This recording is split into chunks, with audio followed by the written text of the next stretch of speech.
doctor Alberto Martí Bosch. Él ha trabajado, como decía José Antonio, muchos años en oncología pediátrica hasta que, dados los escasos resultados que obtenía con los tratamientos convencionales y, sobre todo, viendo día a día el enorme sufrimiento que se causaba con ellos para obtener unos resultados nulos o mínimos, decidió replantearse su práctica. Hoy, 20 años después, y transformarse ampliamente en otras disciplinas que no se enseñan todavía, vamos a ver si ahora las universidades privadas se animan, en las facultades de medicina, decidió que lo primero era, como el viejo adagio médico dice, no hacer daño. Así que ha desarrollado un protocolo de síntesis que está dando resultados espectaculares. De momento son eso, resultados, pero seguro que en el futuro serán mucho más. Con todos ustedes, ya para cerrar este tercer congreso, dándole las gracias por su atención, el doctor Alberto Martí Bosch.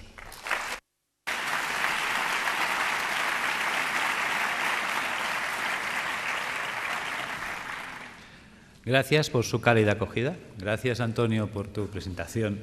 Gracias, José Antonio. Gracias a todos los que también hacéis posible este congreso. Y bueno, voy a intentar explicar en 45 minutos lo que es verdad. Se puede explicar en 5. Pero bueno, yo todavía no he aprendido esa técnica. Mi mujer siempre me dice que tengo que aprender a resumir. Bueno, intentaré resumir lo mejor que pueda. ¿En qué se basa el fundamento médico? Bien, en cierto modo es una integración. Como muy bien ha dicho Antonio, a veces parece que hay una controversia de que cuando hablamos de oncología estamos hablando de acidificación, estamos hablando de alcalinización. ¿Quién tiene razón? ¿El cáncer es un problema alcalino? ¿El cáncer es un problema ácido? Los dos planteamientos tienen razón, porque todo va a depender de qué estemos mirando y dónde estemos mirando. El tumor en su interior es alcalino, mientras que en su exterior es tremendamente ácido. Por lo tanto, se genera esa dualidad, acidosis metabólica y alcalosis tumoral. Vamos a intentar explicar cómo se genera este fenómeno, que también esto nos va a permitir abordar la enfermedad y provocar la apoptosis tumoral. Es decir, el motivo del proyecto de trabajo que yo desarrollé inicialmente tenía una finalidad. Como yo trabajaba en hospital, me movía en hospital, estaba formado con la línea de hospital, veía realmente que en aquella época, pues, si tenemos una leucemia, un linfoma o un cáncer de mama, es igual, según sea de niños o de adultos, pues la única solución que teníamos era la quimioterapia. Pero esta realmente resultaba ser una terapia muy dura para el paciente, náuseas, vómitos, pérdida de pelo, en muchos casos hasta se perdían los dientes, se descalcificaban las personas, dolores terribles. Claro, te planteabas cómo conseguir que el niño que estaba en tratamiento, cuando yo estaba en oncología infantil, cómo conseguir que el niño sufriera menos y cómo conseguir también que el tratamiento fuera más eficaz. Es decir, si en lugar de dar 20 sesiones, si lo podíamos solucionar con 10, con 5. Bien, y eso es lo que me llevó a investigar qué podíamos hacer para mitigar la situación del paciente. Entonces, me planteé que lo primero que teníamos que hacer era entender, para resolver un problema, lo primero que hay que hacer es entender el problema. ¿Qué es el cáncer? Te dicen, bueno, unas células que se han vuelto malas. Y bueno, sí, pero ¿y por qué? Ayer no eran malas y hoy sí lo son. Algo ha hecho que estas células degeneren, algo ha hecho que estas células se alteren. ¿Qué es lo que hay? Nadie daba contestación.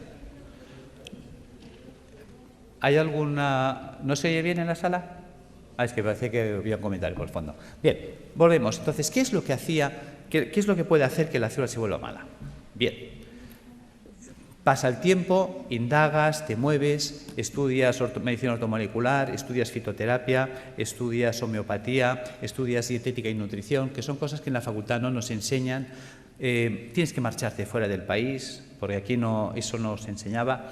Entonces, pues bueno, tuve la suerte de ir topando con gente extraordinaria, como fue Brillinger, el grupo de Hofer, estuve con Demar, Saint-Jean, en Francia, en Austria, estuve en Holanda con Oswald, estuve en Manchester con Norman Eddy, pude estar en Houston con el grupo de John Stiles, Will Spark, Denis de Lucas. Toda esta gente me fue abriendo un campo de posibilidades y una visión de la enfermedad. Con todo ese bagaje de contactos y conocimientos, pues entonces nos planteamos montar ya un proyecto. Yo estaba en la universidad haciendo prácticas de histología y me hizo gracia que muchas veces hacías tinciones y a unas salían artefactadas y otras no.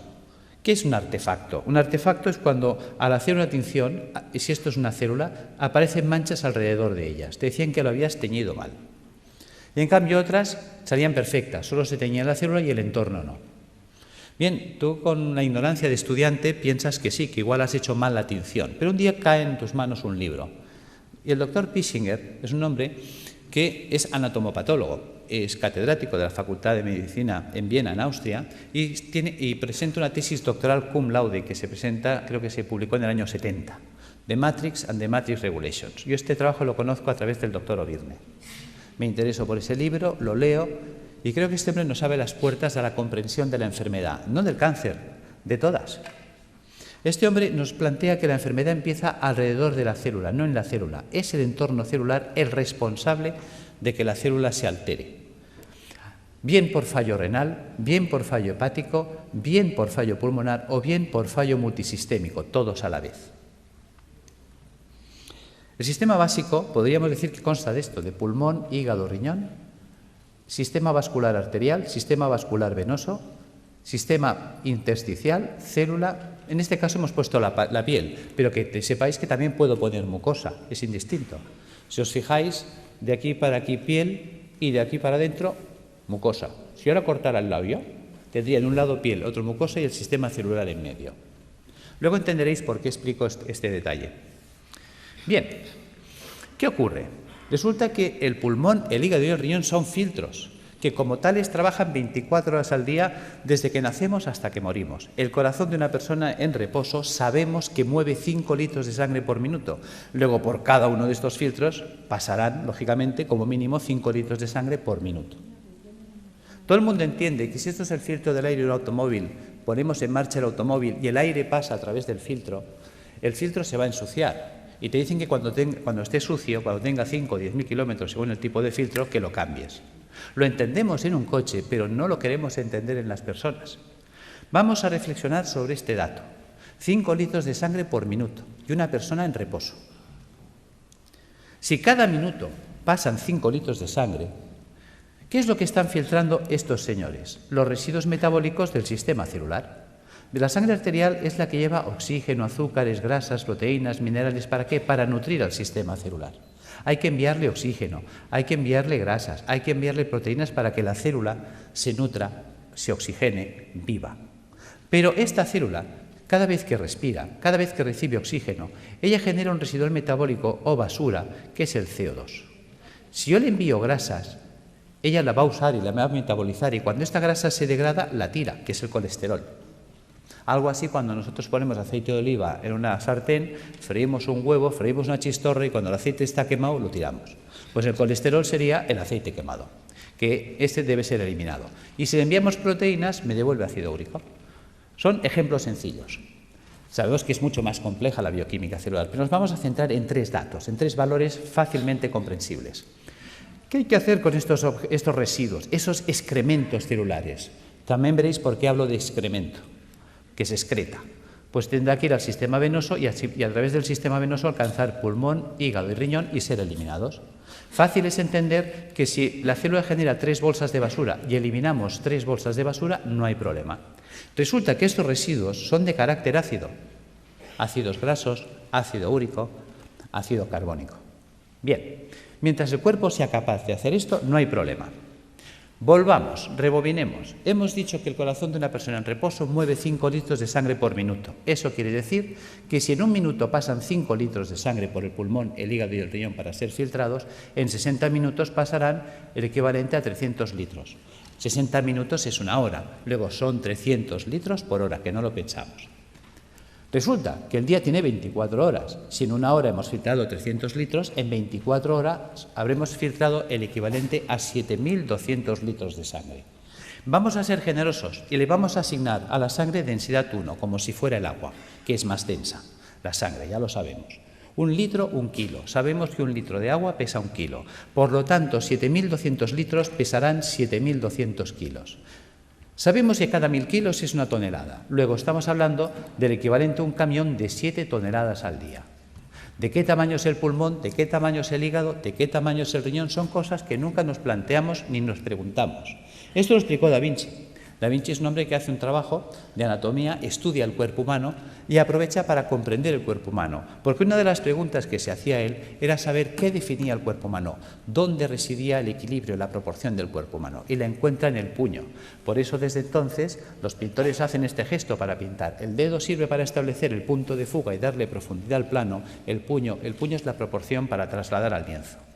Desde entonces sabemos que si yo me quiero comprar un calcetín, el perimetral del puño es la longitud de mi pie. O simplemente cojo referencias anatómicas, mi costilla y mi clavícula. Si miramos aquí dentro está mi pulmón. ¿Qué pasa? Que mis dos puños son mi pulmón. Si yo cojo como referencias la costilla, aquí dentro está mi hígado. Por lo tanto, si yo cierro los puños, veréis que es la distancia que estoy marcando, 2 puños. Si pongo el puño detrás, el espacio entre costillas y cadera es mi puño. ¿Cuántas veces habéis oído tengo el estómago en un puño? Y es porque estamos dimensionados por el puño. Por lo tanto, hemos hecho esta representación para que veáis el tamaño del pulmón, del hígado y del riñón. Son 2 puños de una persona. ¿Os imagináis un camión de 7 toneladas? Es una persona en reposo. Que sepamos en reposo toda la vida, Buda, que vivía en meditación trascendental. Nosotros no somos Buda. Nervios, estrés, sobrecargas alimentarias, tóxicos alimentarios. Esto va a hacer que estos filtros vayan trabajando de un modo, digamos, enloquecido. Llega un momento que, por lo tanto, estos filtros se van a obstruir. Y si nadie se ocupa de limpiarlos, porque nadie nos enseña cómo mantenerlos, ya que nosotros no los podemos cambiar en un coche. Nosotros cada 5.000 kilómetros, cada 5 años, no podemos estar cambiando los filtros del aire, el filtro del aceite y el filtro de la gasolina como en un coche. Claro, pues si no nos cuentan nada ni hacemos nada, estos se obstruirán. Empezaremos, por lo tanto, a retener CO2. Empezaremos a retener colesterol, empezaremos a retener ácido úrico, puesto que un filtro obstruido ya no trabaja al 100%, su rendimiento cae. Entonces nos vamos a encontrar que en el organismo puede variar el pH. Claro, el cuerpo no puede permitir que el pH varíe en sangre. Muchas veces nos preguntamos, ¿cómo es posible que un deportista de élite, entrenado, perfecto, esté corriendo en un campo y caiga fulminado o muerte súbita? Porque a veces ha ocurrido eso, un bloqueo metabólico. Es decir, la acidosis metabólica que ha generado ha sido tal que su pulmón, hígado y riñón no han sido capaces de drenar, ha entrado en una acidosis metabólica brutal en sangre. Sabemos que una variación del pH en un medio provoca un stop de reacciones químicas. Las reacciones químicas en sangre se paran, muerte. Algo tan simple, digamos, se nos pasa por alto. Estamos encontrándonos que entonces el cuerpo muchas veces lo que hace para evitar este fenómeno, evitar que haya un stop de reacciones químicas en sangre, empieza a hacer un acúmulo, va a retener estos radicales ácidos libres en el espacio intersticial. Por lo tanto, se irá empantanando el sistema. La interposición de residuos metabólicos en el espacio intersticial entre el capilar y las células, las endotoxinas, van a generar una serie de dificultad para la nutrición celular. Son los trabajos también de Reykjavik, cuando hablaba de la homotoxicología, es decir, la célula acabará ahogada por sus propios residuos metabólicos, por sus propios detritus, por sus propios excrementos. Esta barrera de ácidos que se nos va a formar, de ácido úrico, de ácidos grasos, etcétera, va a impedir que la célula se nutra. Veamos. ¿Veis la diferencia de imágenes? Es decir, la célula sana vive, digamos, flotando. El 70% del cuerpo es agua. Fijaros que eso es lo que llamaríamos el plasma intersticial. Ella tiene que vivir en una piscina de agua cristalina y transparente. Si los filtros se obstruyen, y ya este drenaje no se puede llevar al 100%. Imaginaros que la capacidad de filtraje es del 80%. Quiere decir que el 80% del carbónico, el 80% de los ácidos grasos, el 80% del ácido úrico se eliminará, pero el 20% se quedará parte atascado en los filtros, parte en sangre y parte se empezará a acumular en el espacio intersticial. Si esto se va llevando en el tiempo hacia adelante, acabará ocurriendo esto. Fijaros que ahora el entorno celular, y esa era la idea de Pischinger, la enfermedad empieza alrededor de la célula, no en la célula. Es el entorno celular el que va a degradar ese sistema. Fijaros que ahora la célula ya entra en precario. Fijaros que estos son ácidos. Los ácidos son altamente corrosivos. ¿Qué pasa? Que si yo tengo aquí oxígeno y quiero que el oxígeno vaya del capilar hasta la célula, tiene que atravesar esta barrera de ácidos y reaccionan con él y se lo sacuden del medio. Cualquier nutriente tendrá que quedarse aquí, atacado por los ácidos, con lo cual la célula se queda sin oxígeno y sin comida, y además atacada químicamente por sus propios ácidos. Fijaros que esto explica el por qué. Cuando yo tengo un tejido sano y hago una tinción celular, no se artefacta el entorno celular, mientras que cuando tengo un tejido enfermo y hago una tinción en una anatomía patológica, sí se artefacta el entorno celular, sí que fija colorantes. Se utilizan habitualmente colorantes de carácter básico, los ácidos fijan las bases, luego el entorno celular se ha vuelto ácido. Por lo tanto, los que hablan de que la degeneración celular está basada en un proceso de ácido, tienen razón, aquí están los ácidos. Claro, fijaros que esta célula en estas condiciones, ¿qué opciones tiene? Solo tiene dos opciones. Sin oxígeno, sin comida y atacada químicamente por los ácidos, opción 1, morir, por falta de oxígeno, quemadas químicamente por los radicales acumulados a su alrededor. Fijaros que si una célula no se defiende, no reacciona, porque la célula no es una tuerca, no es un tornillo, es un ser vivo, es inteligente, es un ser que, lógicamente, pues decimos que si no estuviera vivo no se podría morir. Fijaros que esta célula tiene que tener su capacidad de reacción. Una vez hicieron unos programas de televisión que clavaron esto. Creo que era una serie de dibujos animados que se llamaba Érase una vez la vida. Ahí lo clavaron. Las células son los ciudadanos del cuerpo. Los órganos, los edificios donde viven los ciudadanos. Arterias y venas, calles y avenidas, por donde transportamos los alimentos, por donde recogemos las basuras. Los nervios, el tendido eléctrico, las líneas de teléfonos, el sistema nervioso central, el ayuntamiento. Cuando miramos el cuerpo desde esta situación que parece infantil, fijaros que los americanos, si algo han tenido bueno, es enseñarnos ciencia a través de mecanismos infantiles, pues ¿por qué no aprovechar ese sistema que es altamente didáctico? Y tendremos una comprensión mayor de la enfermedad. ¿Qué pasa si las células se mueren? Imaginaos que una célula no se defiende, no reacciona. Se queda en ese medio y dice, bueno, pues me muero, esto ya se acabó. ¿Veis? Si se mueren las células del cerebro, porque esto está pasando en todo el cuerpo, entonces me quedaré sin células cerebrales, Alzheimer. Si se me mueren las células de la base del cerebro, Parkinson. ¿Veis? Fijaros que aquí tengo un cable en la mano. Por todos sitios hay cables. Los cables tienen un forro de plástico.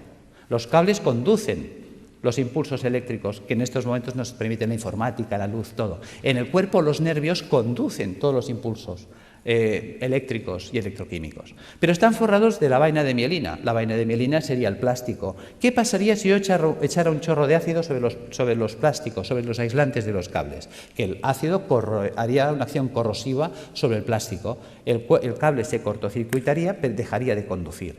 ¿Qué pasa si resulta que los nervios que me están uniendo esta célula con el cerebro, la mielina es atacada por los ácidos que hay a su alrededor? Se degrada la mielina. Sin mielina hago una enfermedad desmielinizante, esclerosis múltiple, esclerosis lateral amiotrófica, esclerosis en placa. Pissinger fue un genio. Nos hizo entender las enfermedades. ¿Veis? ¿Qué pasa si la célula, imaginaos que aquí ponemos piel y aquí le ponemos un pezón? ¿Veis? Esto es una célula del pecho. Imaginaos que esta célula se muere.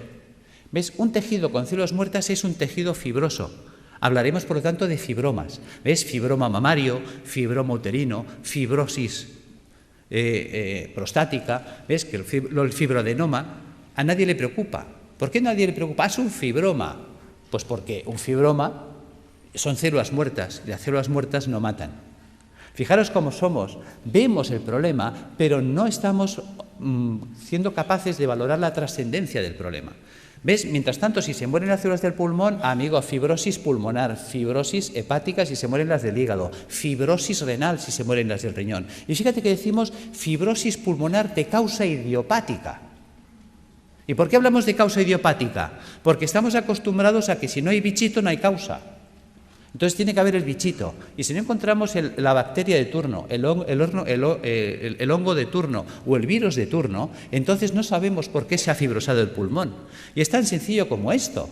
Al pulmón le está llegando más basura de la que puede tirar. Y es una basura de carácter ácido. Imaginaos que yo soy una célula pulmonar, tengo que recibir el carbónico, tirarlo, coger el oxígeno, meterlo. Y estoy todo el santo día trabajando como un burro. Y de pronto me empieza a llegar más carbónico del que puedo tirar porque yo estoy agotado. Al final yo acabo sepultado en carbónico. El carbónico químicamente me quema. Al quemarme me muero. No es tan difícil de entender. Y eso pasa en el hígado, pasa en el riñón. ¿Veis? Son las enfermedades esclerosantes que llamamos, que están ahí en el saco perdidos de Dios. Las enfermedades de carácter idiopática, claro, para eso no hay tratamiento, porque no hay la pastillita. Bien, ¿qué ocurre si la célula sobrevive? ¿Veis? La célula decide no morirse, va a luchar. Hay células que se rebelan. Yo soy un superviviente, yo voy a luchar. ¿Cómo lo hace? Hay 4 mecanismos. Uno, hacer un globo de agua. Voy a retener agua y me voy a envolver en agua. Me monto mi mini piscina. Vale. ¿Veis? Estoy desplazando los ácidos, mantengo un canal de comunicación con el sistema celular, con el capilar arterial, y recibo nutrición y tiro la basura fuera. ¿Veis? Fíjate que en el sistema celular del cuerpo funciona el dime tú qué sabes. O lo que hacemos todos en un examen cuando nos hace una pregunta y no sabemos. Miramos al de al lado. Oye, ¿tú qué haces? Dice, yo me echo un globo de agua. Dice, vale, yo te me hago otro. Y la de al lado me copia. Y se empiezan a copiar todas las células. Si todas las células empiezan a retener un globo de agua, es esa persona que empieza a engordar, ya puede hacer dietas que no adelgaza. ¿Ves? Hay gente que dice, es que yo he ido a una clínica carísima, me han cobrado 6.000 euros, me han tenido 5 días a agua y he engordado. Yo tengo pacientes que vienen diciéndome esto. Yo, claro, porque tu cuerpo se está defendiendo de la acidosis metabólica reteniendo el agua. Y el agua, aunque sea calorías cero, el agua pesa. Y si esa persona retiene el agua, se la queda, aumenta de peso. ¿Veis? Este es el tema. Opción 2, tamponar. ¿Qué es tamponar? Tamponar es convertir un ácido en una sal. ¿Veis? Fijaros, por ejemplo, aquí tenemos una imagen de un hueso y una imagen de un hueso pues ya osteoporótico, lleno de agujeros, parece un queso gruyère. ¿Veis? Yo tengo ácido clorhídrico, que es un ácido terrible. Yo podía hacerlo reaccionar con hidróxido sódico. Con el OH del hidróxido sódico y el hidrógeno, el hidrogenión del clorhídrico, puedo formar H2O. Y con el cloro y el sodio, cloruro sódico. ¿Veis? He convertido el ácido clorhídrico en cloruro sódico. Fijaros que si yo tengo una jarrita de ácido clorhídrico y dejo caer un chorrito en la mano, tal como cae el chorrito, me perfora la mano más rápida que un Black & Decker. Lo sabéis. Es terriblemente corrosivo. Mientras que yo puedo coger la sal, el cloruro sódico a puñados y soltarlo y no pasa nada. Por lo tanto, el cuerpo hace lo mismo. Quitarle a Juan para darle a Pedro. Cuando un tejido vital entra en compromiso, ¿qué hace el cuerpo? Sacrifica una estructura para mantener viva otra. Entonces, si yo tengo ácido úrico en el espacio intersticial, ¿qué puedo hacer? Pues empezar a robar minerales de los huesos. Si tengo ácido úrico, formaré urato sódico. Si tengo ácido palmítico, palmitato sódico. Si tengo ácido carbónico, carbonato cálcico. ¿De dónde puedo robar calcio y sodio? De los huesos. Y empezamos a entender la osteoporosis, la artrosis, la artritis, el ataque ácido a los huesos. ¿Veis? Y aparecen entonces calcificaciones en los tejidos blandos. Uy, tienes calcificaciones en la mama, tienes calcificaciones en el pulmón. Fíjate que el cuerpo nos está avisando. Te está diciendo que el siguiente paso, ¿cuál va a ser? ¿Ves? Nos queda un paso que es el drenaje. Fijaros, volvamos atrás, que yo por la piel puedo eliminar carbónico. Yo por la piel puedo eliminar grasas, tengo el cutis graso, lo habéis visto 1000 veces. Yo por la piel saco amoníaco, urea. Veréis que hay gente que mancha las camisas, los sobacos de cercos amarillos, urea. ¿Veis? Si yo saco un sudor excesivamente ácido por la piel, la célula, ya que antes de morir, ¿qué hace? Empieza a echarlo todo por la piel. Si saco un sudor muy ácido por la piel, se me quemará la piel. Ataque químico, dermatitis, psoriasis, eczemas. Por eso dicen que la psoriasis no se cura, porque la quiero curar con una pomadita desde fuera, cuando el problema está dentro. ¿Veis? Vamos entendiendo las enfermedades. Realmente nos abrió los ojos. Si yo entiendo la enfermedad, yo puedo resolver la enfermedad. Si yo entiendo el problema, yo puedo resolver el problema. Lo que no podré es nunca resolver un problema que no entiendo o no quiero entender. Esta es, diríamos, la situación en la que nos encontramos.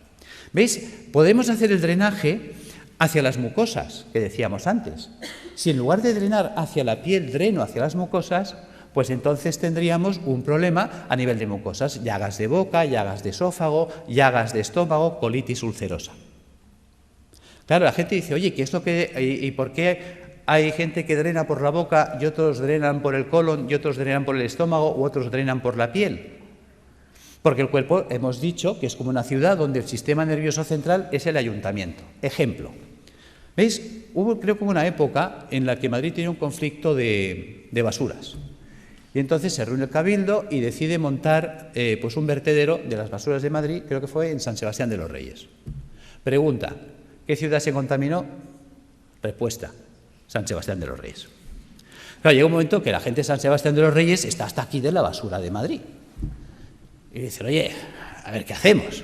Bueno, el Cabildo de Madrid se da cuenta de que es verdad, se reúne y dice, bueno, ahora vamos a tirar la basura hacia Madrid, a Toledo.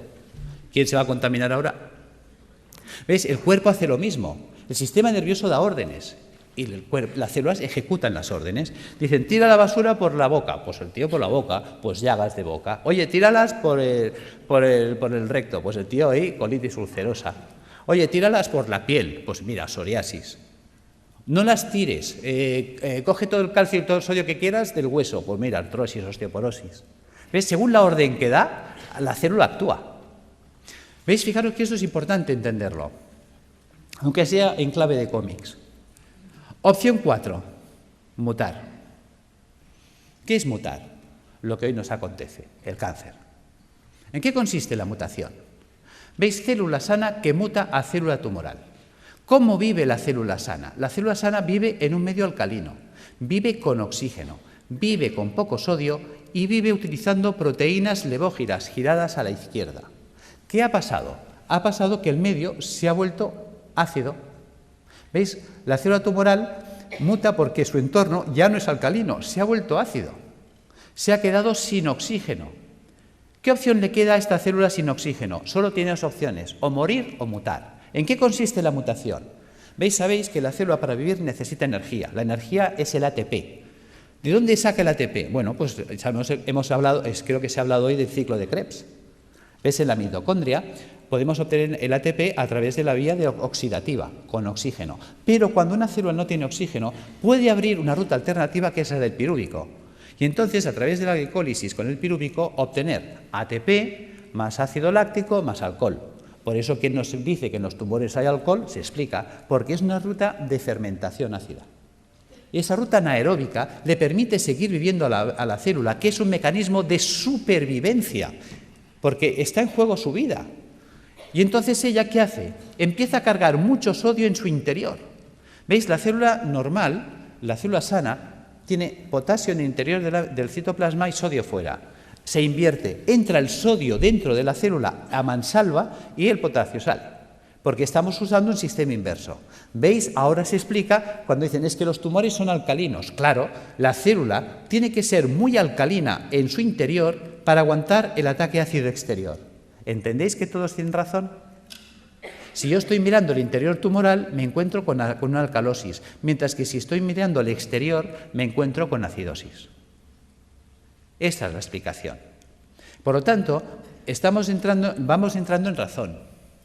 Cuando estamos ya en una situación tumoral, ¿qué nos propone la medicina académica? La medicina académica nos propone que hay que cortarle la cabeza al tumor, evidentemente si se puede, si es accesible quirúrgicamente. Es decir, la decapitación del tumor es lo que llamaríamos la cirugía. Opción 2, a la hoguera, achicharrar el tumor. La radioterapia. Opción 3, el envenenamiento. Eso sería la quimioterapia. ¿Ves? La célula tumoral, la quimioterapia es un citotóxico, o sea, es un tóxico para la célula, hay que matarla. ¿Veis? Por lo tanto, o la mato de un hachazo, o la mato porque la achicharro, o la mato porque la enveneno. La cuestión es que hay que matarla. Y además es verdad, porque si no nos mataría a nosotros. Bien, por lo tanto, si observamos, esas tres opciones que nos da, nos hace entender que estamos anclados, por decirlo así, en el siglo XII, por no decir el siglo I. Decapitación, hoguera, envenenamiento. Queda en clave de humor, pero es real. O sea, cuando hay un tumor, no hay más. O le corto la cabeza, o la achicharro, o la enveneno. Vale. Pero si pensamos como en el siglo XII, aunque la escena que os he puesto pertenece, creo que es al siglo I, nos encontramos que si pensamos como en esa época, nos queda una cuarta vía que la estamos olvidando. ¿Qué podían hacer con un enemigo difícil de batir? El asedio. ¿Os acordáis? Numancia.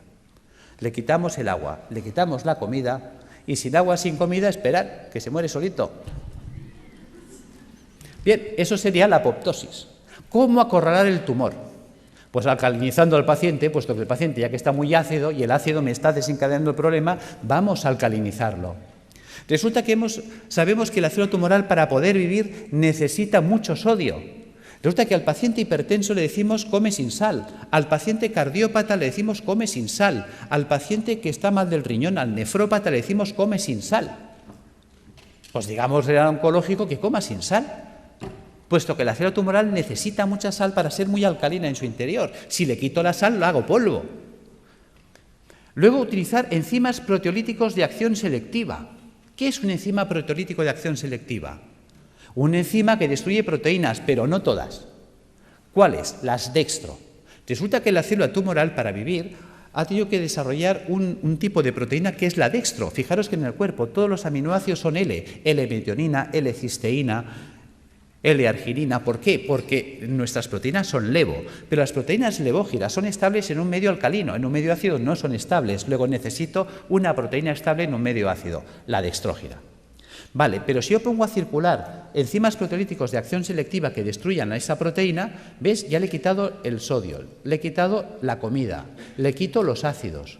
Y luego resulta que la célula tumoral, al volverse anaeróbica, se vuelve vulnerable al oxígeno. El oxígeno es tóxico para las células anaeróbicas, las mata. De hecho, yo he estado en Alemania aprendiendo técnicas de ozonoterapia porque el ozono es tóxico para la célula anaeróbica. Vale. También podemos utilizar peroxidasas, enzimas que ayuden a liberar mucho oxígeno en los tejidos. ¿Cómo conseguir esto? ¿Cómo vamos a alcalinizar al paciente? Recuperando la función del hígado y del riñón y del pulmón, eliminando las toxinas acumuladas en el espacio intersticial. ¿Cómo lo vamos a hacer? Pues con dieta alcalinizante, con hidroterapia, con tratamiento natural y con tratamiento físico. ¿Veis? Si yo utilizo quimioterapia solo, ¿cuántos pilares tengo? 1. Mientras que si uso dieta, baños, tratamiento natural y tratamiento físico, ¿cuántos pilares tengo? 4. Es más estable. Esa es la idea.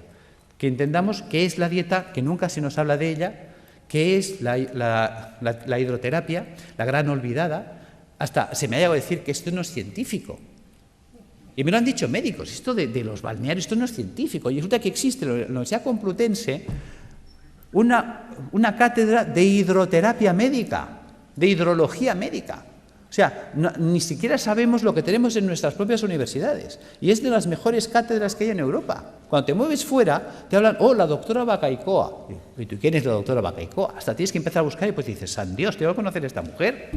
Cuando me cae el libro, y también, digamos, es un libro que he escrito, ahora no recuerdo el otro autor, que también es un profesor emérito, dices, por Dios, empiezas a tirar del libro y dices, ¿y por qué me han ocultado que existe esto a mí?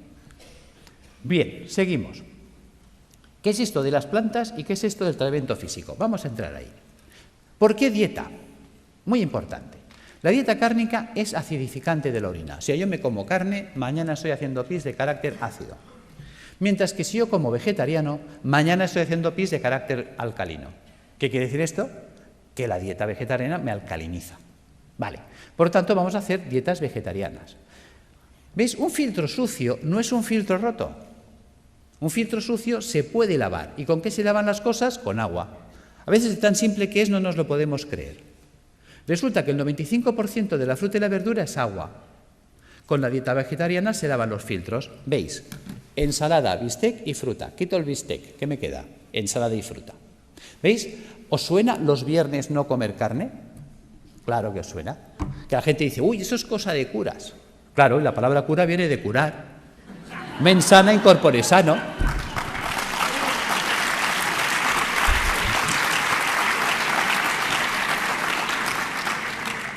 Claro, ¿qué ocurre? Que cuando las cosas gracias, pero bueno, es para romper un poco el ritmo porque estaréis cansados y dormidos. Claro, ¿qué ocurre? Claro, la gente lo relaciona con los curas, pero con la parte mística. Claro, la gente dice, ¿y esto de dónde lo han sacado los curas? Vas tirando del libro y los curas lo sacaron de un médico, Galeno.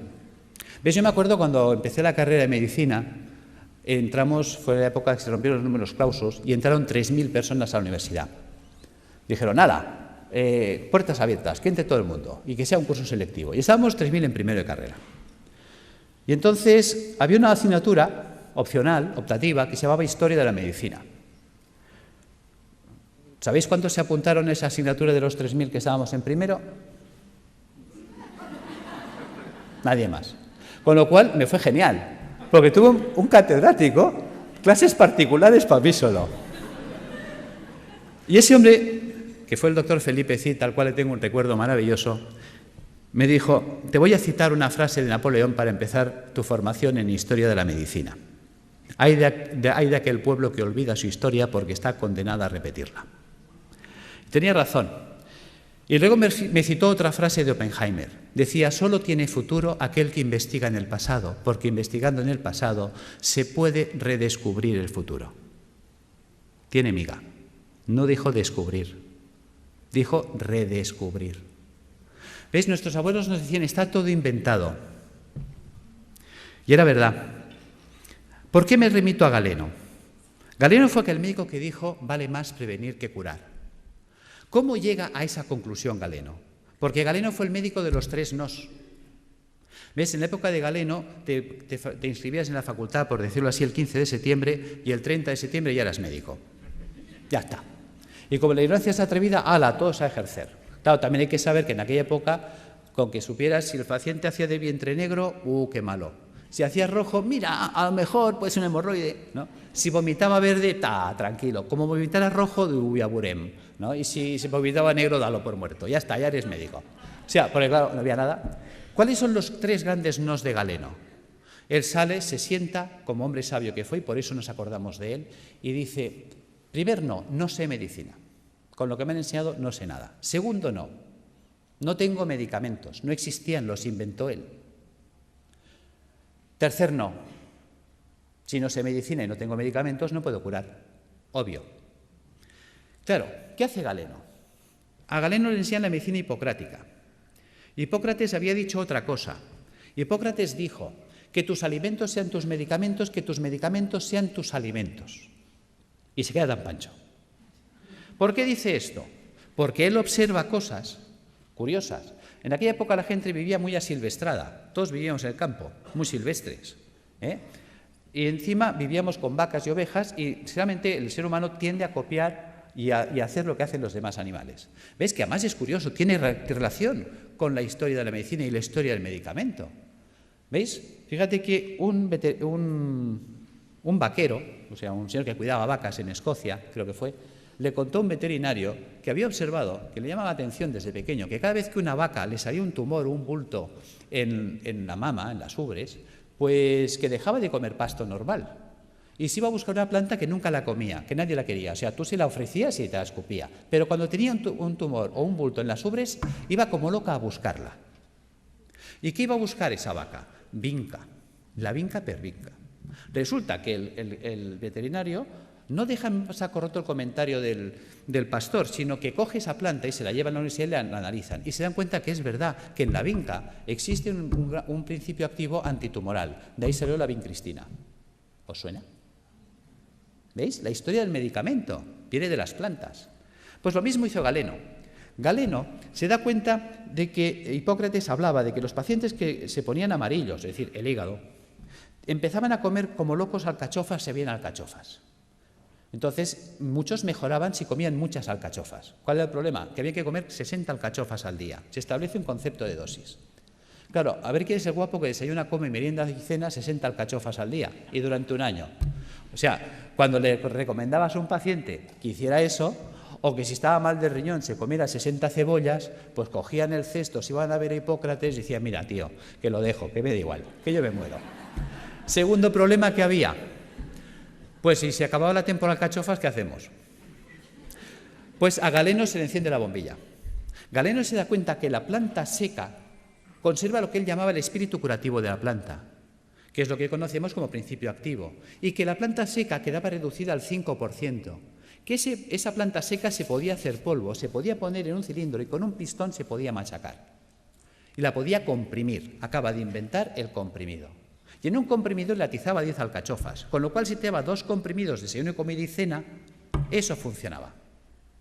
¿Ves? Y monta los extractos, empieza a montar la galénica, el arte de hacer medicamentos. Entonces él se da cuenta que hay plantas que limpian el pulmón, plantas que limpian el hígado, plantas que limpian el riñón. Entonces, si hago una dieta eminentemente hídrica, la cura de aguas, que os suena, y le ponemos plantas que limpian el riñón, plantas que limpian el hígado, ¿ves? Por ejemplo, una cola de caballo, un té verde, una arenaria, o pongo una alcachofera, un diente de león, un boldo, o pongo una planta que me limpia el pulmón, el tomillo, el gordolobo, el llantén. ¿Veis? Hagámoslo simple. Va, voy a coger té verde, alcachofera y tomillo. ¿Veis? Ya tengo la fórmula de las plantas que me van a limpiar los filtros. Si le paso agua y jabón, se limpiará más rápido.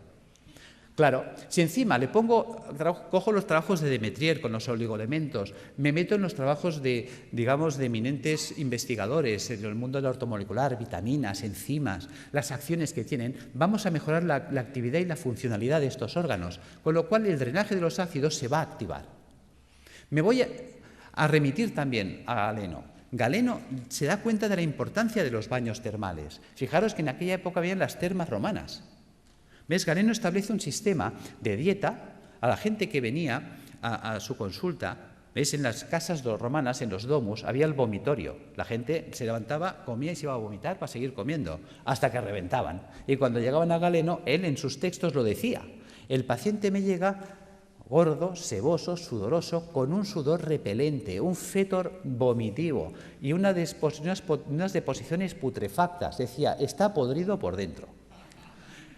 Y además decía, huele a cloaca obstruida, que los romanos tenían alcantarillas, o sea, ya sabía lo que se decía él.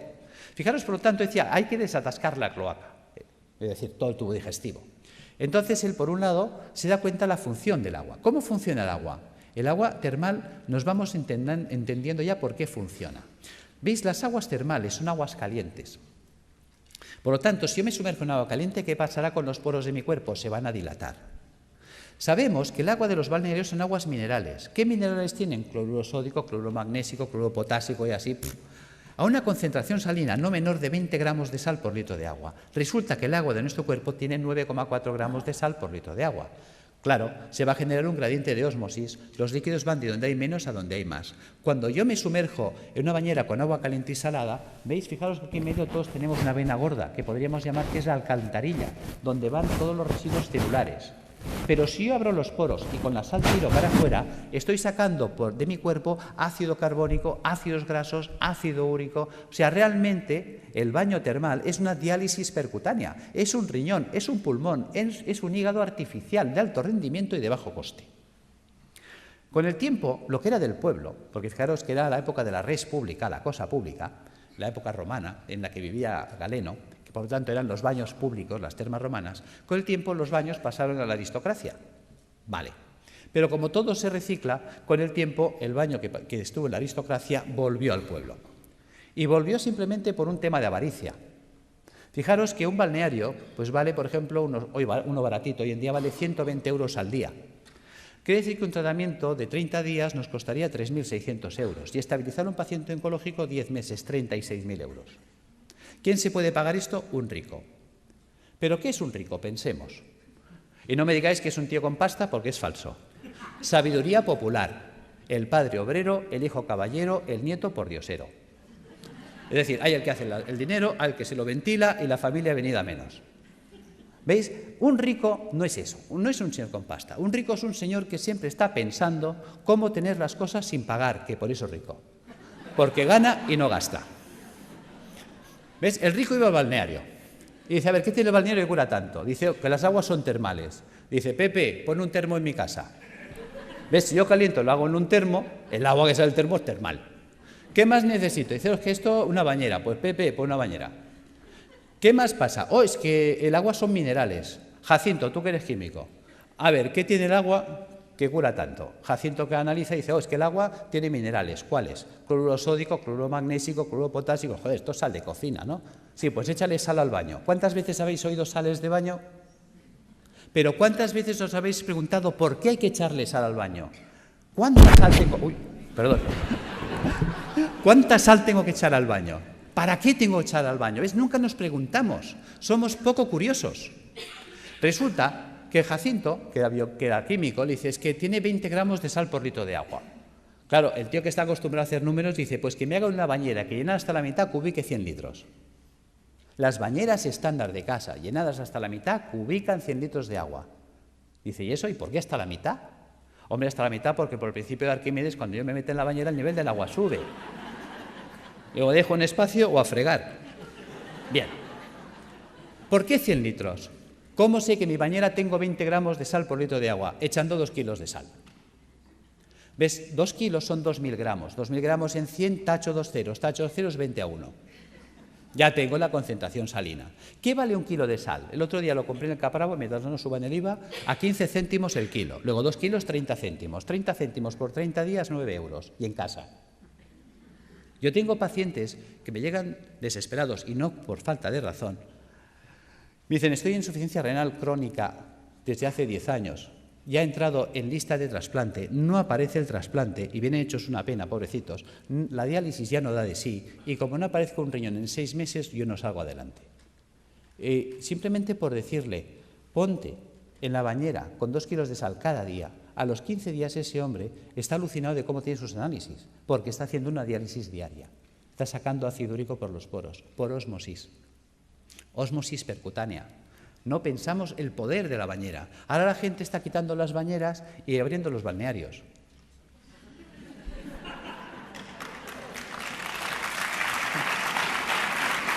Bien, gracias.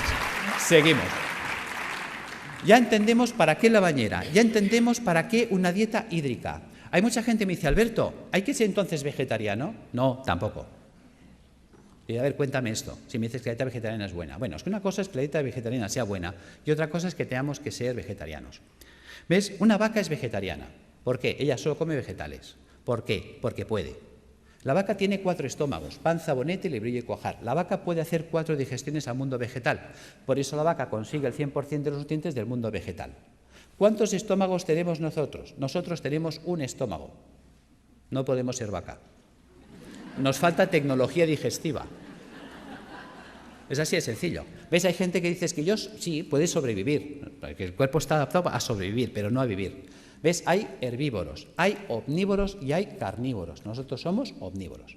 Pero eso no quiere decir que nos venga bien un día a la semana limpiar. Fijaros, los reyes inventaron la bula para comer carne los viernes. Los reyes no lavaban los filtros. Pregunta, ¿de qué se morían los reyes?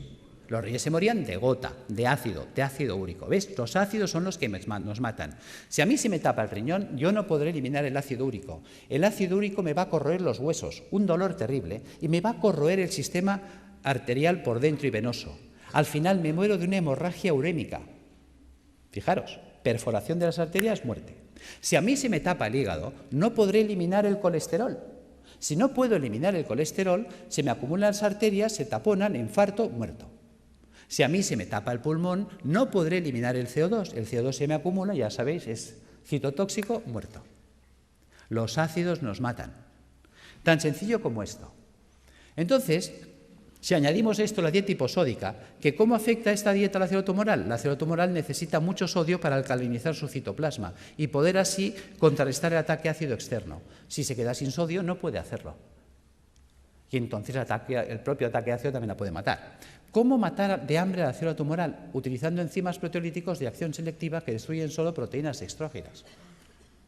Ese fue el pecado de Chacón, encontrar enzimas que destruyen esas proteínas y mata de hambre a la célula, que es inocuo para el sistema, puesto que solo destruye proteínas dextrógenas que solo afecta a la colonia de células tumorales. La célula sana que no ha mutado, como ella sigue tirando de proteínas levógenas, a ella no se entera, no le afecta.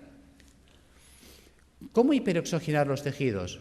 El simple drenaje de toxinas, por el simple drenaje de las toxinas, hará que llegue oxígeno a los tejidos. La ozonoterapia, habéis visto unos muy buenos resultados. Y suministrando al paciente enzimas hiperoxidasas, que también van a mejorar muchísimo. Y aquí están los trabajos con el peróxido de fenilglioxal, que en su día funcionó, de don Gregorio Ramón Cebrián, creo que se llamaba, el doctor Javier López Garcés, hicieron unos trabajos extraordinarios con las peroxidasas. Y yo las uso, funciona muy bien. Tratamientos físicos, claro que sí, la acupuntura, la osteopatía, la quiropraxia, la magnetoterapia, todo esto nos va a ayudar a reequilibrar todos los sistemas bioenergéticos del cuerpo. ¿Qué ha pasado con toda esa acción que hemos desarrollado? Pues que la célula tumoral, su entorno ya no es ácido. A la célula tumoral le llega oxígeno, que es tóxico para las células. anaeróbicas o tumorales. Se queda sin sodio y se queda sin proteínas dextrógiras. Traducido, la célula sana conserva íntegra toda su ruta metabólica, todo lo que ella necesita para vivir, mientras que la tumoral se la hemos quitado. Algo así como si yo tengo una célula que se ha adaptado a vivir en agua dulce, un pez que se ha adaptado a vivir en el agua dulce, y cojo ese pez y lo pongo en el mar otra vez. Ese pez de río en el mar se va a morir, aunque esté en agua, porque el agua es distinta. No es su ecosistema. Nos estamos cargando directamente el ecosistema de la célula tumoral, y eso nos conduce a la apoptosis. Sin sodio, sin proteínas dextrógiras, sin ácidos y con oxígeno en el medio, la célula tumoral no puede vivir. Fijaros que yo puedo alcalinizar con bicarbonato sódico, claro que sí. Que podemos estar debatiendo si es un hongo el que desencadena el sistema o es un sistema que se ha acidificado y ha generado las condiciones para que esto suceda. Yo me inclino por lo segundo. ¿Veis? Fijaros, vamos a pasar estas dos imágenes. Que las imágenes hablan por sí solas. ¿Veis? La célula normal tiene que vivir en una piscina de agua cristalina y transparente. Mientras que si nosotros no hemos cuidado, porque nadie nos ha hecho entender la importancia de comer un día a la semana vegetariano, de bañarnos un día a la semana en agua con sal, de tomar plantas depurativas que nos ayuden a tener limpios los filtros, mira qué fácil es. ¿Ves? Si nosotros desde pequeñitos acostumbramos a nuestros hijos a bañarse en la bañera con 2 kilos de sal, a comer vegetariano un día a la semana y a tomar una infusión de alcachofa, tomillo y té verde, esto estaría funcionando limpio toda la vida. Y entonces estaríamos siempre en estas condiciones. ¿Veis? Fijaros, si yo no limpio esto, ¿qué pasa? Que ahora esta célula que tendría que estar viviendo en una piscina de agua cristalina y transparente, ahora tiene que vivir en una piscina de aguas fecales, sus propios excrementos, porque a lo que hemos comentado antes, ¿veis?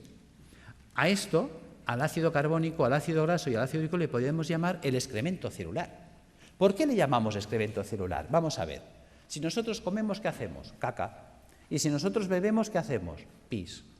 Pues si la célula come, hace caca, y si la célula bebe, hace pis. Esto es el pis y la caca celular. Si nadie se la recoge, la pobre célula tiene que vivir flotando en aguas fecales. Y mientras el agua no llega aquí, todos tranquilos, y diciendo, y no hagan olas, pero como la cosa empieza a subir, lo entendéis. ¿Veis? Posibilidades de que esta célula se infecte en una piscina de aguas fecales.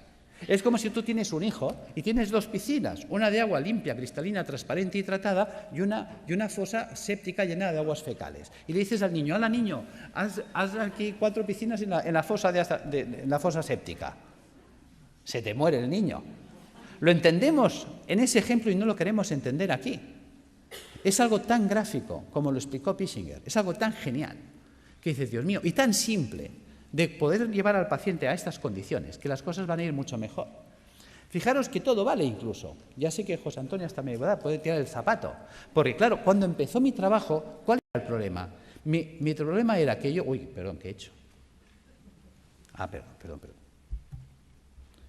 Vamos ya al fondo. ¿Cuál era el problema? Yo estaba trabajando con quimioterapia cuando empezó mi proyecto de trabajo. Y claro, no entendía cómo era posible que la quimio no funcionara si in vitro funcionaba. Y un día, cuando leo este trabajo, se me enciende la bombilla. Vamos a ver, supongamos que me viene un abogado ahora y me dice, Alberto, acabas de heredar una finca de la tía Carmeta en Tarragona. Pues vale, pues muy bien. Hombre, qué alegría, qué pena por la tía Carmeta, claro, pero también qué alegría por la finca. Son 600 hectáreas. Dice, Dios. Te vas ahí y dices, pero yo soy médico. Ahora, me cojo un ingeniero agrónomo y me lo llevo para allá. Dice, a ver, tú ingeniero, ¿esto sirve para algo? Dice, hombre, está abandonada, está ruinosa esta finca, lleva 30 años que nadie la ha tocado, está silvestrada. ¿Pero vale o no vale? Dice, pues aquí cebada la que quieras. Dice, bueno, pues ponla en marcha. ¿Veis? Y ahora veo al ingeniero que coge el trigo o la cebada y empieza a echar la cebada entre los zarzales y los matorrales. ¿Tú qué dices? Dice, vaya ingeniero. Resulta que los médicos hacemos esto. Cuando tengo el paciente en situación tumoral, le atizo el suero en sangre y quiero que la molécula llegue a la célula. Se quema por el camino, no llega. Los ácidos la destruyen. Entonces tengo mucha toxicidad y poca efectividad. Claro, cuando limpias el sistema, si tú ahora pones la quimio en sangre, ¿cuánta quimio llega? Toda. Manda huevos, que decía Trillos. Claro, con este sistema, ¿qué pasa? ¿Ves? La célula sana está harta, ha comido, está bien alimentada, ella no tiene hambre. Resulta que la que tiene hambre es la tumoral. Luego es mucho más sensible y por eso veíamos que hay pacientes que necesitan 20 o 30 sesiones, en 3 o en 4 entran en remisión completa. Ahí está la gracia. Es decir, que tampoco obliga a renunciar a nadie porque el miedo es muy fuerte y si dejo el hospital, ¿qué me pasa? Que no te pasa nada, tío. O sea, que conseguimos que los pacientes tolerasen mejor. Pero es que estamos viendo cosas sorprendentes. Yo ahora he estado en Calcuta con los doctores Banerjee. Ya el año pasado estuve con ellos en la Facultad de Medicina y me interesé muchísimo por sus trabajos. Llevo 20 años trabajando con la homeopatía y yo la utilizaba como para tratar el terreno, para desintoxicar el sistema, que son los trabajos de Reykjavik, que todo eso me ha ido muy bien. Pero cuando he puesto en marcha los protocolos de Banerjee, sorpresa. Una sorpresa preciosa ha sido un caso clínico, y con eso cierro, de una chica joven de 31 años que viene a mi consulta el mes de mayo, en muy malas condiciones. Esta chica, pues le detectaron un tumor cerebral estando embarazada de 34 semanas. Entonces se le ponen anticonvulsivantes, antiedematosos, se le hace cesárea, se salva a la criatura, se le opera, se le quita el tumor cerebral en la medida que se puede, ya sabéis que siempre se hace lo que se puede, no la limpieza total nunca es posible. Se revisa y le encuentran en la revisión general que tiene metástasis en ambos pulmones, metástasis hepáticas, las cadenas ganglionarias torácicas invadidas, todo el sistema linfático abdominal invadido, metástasis óseas, metástasis musculares. En esta situación deciden, con buen criterio para mí, no abordar quimioterapia ni nada porque es que la situación está tan avanzada, es un grado 4 tan avanzado que la calidad de vida que va a tener la paciente y las posibilidades de sobrevivir más de 2, 3, 4 meses lo van a ver difícil. Entonces deciden tratamiento paliativo y nada más. En estas condiciones llega la consulta y pones en marcha todos estos dispositivos. Y además asocias los protocolos de Banerjee, le pones rutagravellium y más calcárea fosfórica para atender el campo cerebral, el calicarbonicum para atender el pulmón, el hidrastis canadiensis para atender la carcinomatosis difusa, el zinfitum y el hipericum para las metástasis óseas. Sorpresa. Resulta que al mes viene muy mejorada la mujer. En el mes de julio se le pide pruebas y se las hacen el 13 de julio. Y en el 13 de julio le observan, después de 2 meses y medio de tratamiento, que las metástasis pulmonares habían desaparecido, las metástasis hepáticas desaparecidas, las lesiones ganglionares en remisión completa, la lesión tumoral ni rastro cerebral desaparecida y las lesiones metastásicas de huesos y de músculos reducidas en un 50%. Esta mujer la volvemos a ver en septiembre, el estado general actual es increíble. Realmente está evolucionando muy bien. Ha sido catalogada de remisión espontánea. Y decimos...